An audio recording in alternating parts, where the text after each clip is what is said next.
Hi, I'm Annabel Crabb, and I've been asked to discuss my life in books.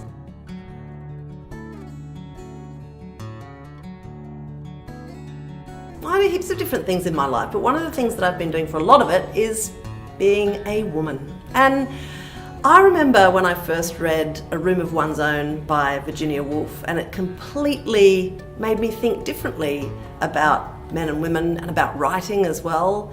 And that book is like a magical thing for me, and it's so beautifully written. And I once heard Pamela Rabe reading it out loud, which, I'm not going to lie, completely cemented my adoration for that book. So whenever I think of Virginia Woolf and the lonely, strange life that she left, I'm always thrilled beyond belief that she left items like A Room of One's Own, which have changed lives around the world.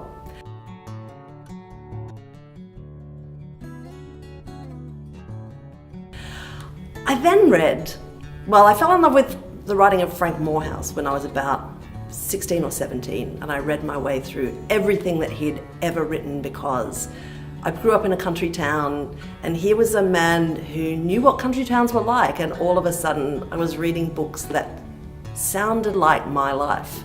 And that was the moment where I think I first realised what great writing was. And the moment as a reader when you start to understand how to recognise the difference between great writing and just writing is I think it's a really subjective and quite an intoxicating moment. So I will always be grateful for Frank Morehouse's writing. And when he wrote the Edith trilogy, I mowed through every part of that trilogy as soon as it became available because I fell in love with Edith. And she was, to me, a figure of deep adventure.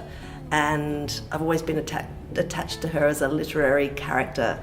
And I'm a bit sorry that she's sort of finished with at the end of the trilogy, but there you go.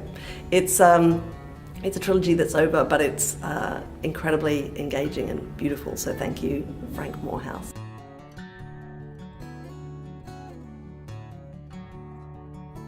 If I ever need enthusiasm and encouragement about how to grow older as a writer, then all I ever need to do is pick up pretty much any book by Helen Garner. But her recent collection, Everywhere I Look, is the writing of a woman who is at the height of her powers. She's like a person who's been playing an instrument for so long that she can play it behind her head and break the rules, and everything still works so beautifully. Any book by Helen Garner is an utter treat, but I enjoyed this one more than most.